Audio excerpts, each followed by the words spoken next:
Harper Audio presents Last Stand by Michael Punke, read by Robert G. Slade. Motionless, with head thrown back and in an attitude of attention, he calmly inspected the vessel floating along below him. So beautiful an object amid his wild surroundings, and with his background of brilliant sky, that no hand was stretched out for the rifle. There is one spot left, a single rock about which this tide will break, and past which it will sweep, leaving it undefiled by the unsightly traces of civilization. George Bird Grinnell. Prologue. The Stand.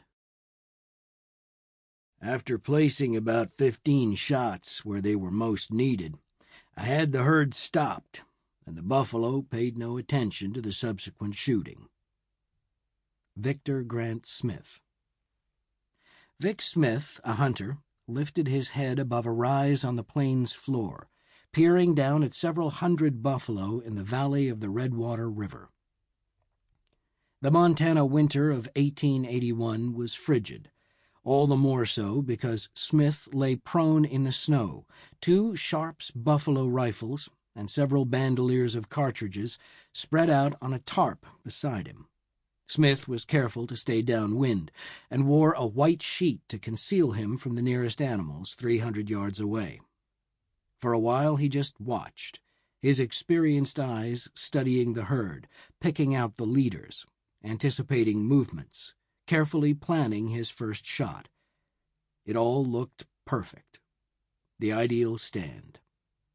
Finally, Smith reached for one of the Sharps, working the lever to chamber a 4-inch brass shell. Supporting the stout barrel across his arm, Smith sighted carefully on the old cow that he knew led the herd. He aimed at a spot just in front of her hip, then fired. The report of the big gun thundered across the wide plain, and a cloud of acrid smoke temporarily obscured the herd. Smith did not look to see if he had hit his target. He knew he had. Instead, he set the smoking rifle on the tarp and loaded the second gun, then pulled it snug to his shoulder. He alternated rifles each shot, otherwise the barrels became so hot that they fouled.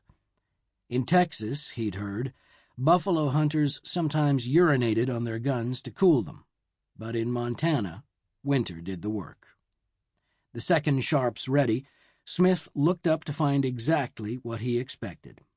His first shot had found its precise target in front of the cow's hip. When hit in that spot, Smith knew, the animal could not run off, but instead would just stand there, all humped up with pain, as Smith intended. Other members of the herd, the old cow's children, grandchildren, cousins, and aunts, were already starting to mill about, confused, some sniffing at the blood that seeped from the cow. Smith now sighted on another old cow on the opposite side of the herd, marking the same target in front of the hip. He fired again. Smith worked deliberately, never rushing, a shot about once every 30 seconds. Every bullet was strategic. Most of the early targets were cows, though occasionally he picked off a skittish bull that looked ready to bolt. After placing about 15 shots where they were most needed, he would later recall, I had the herd stopped, and the buffalo paid no attention to the subsequent shooting. Experienced hunters like Smith called it tranquilizing or mesmerizing the herd. An hour later he was done.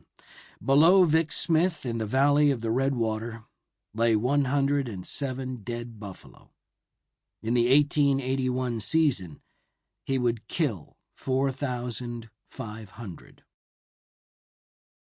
The story of how the buffalo was saved from extinction is one of the great dramas of the Old West. More profoundly, it is a story of the transition from the Old West to the New, a transition whose battles are still fought bitterly to this day. Sample complete. Ready to continue?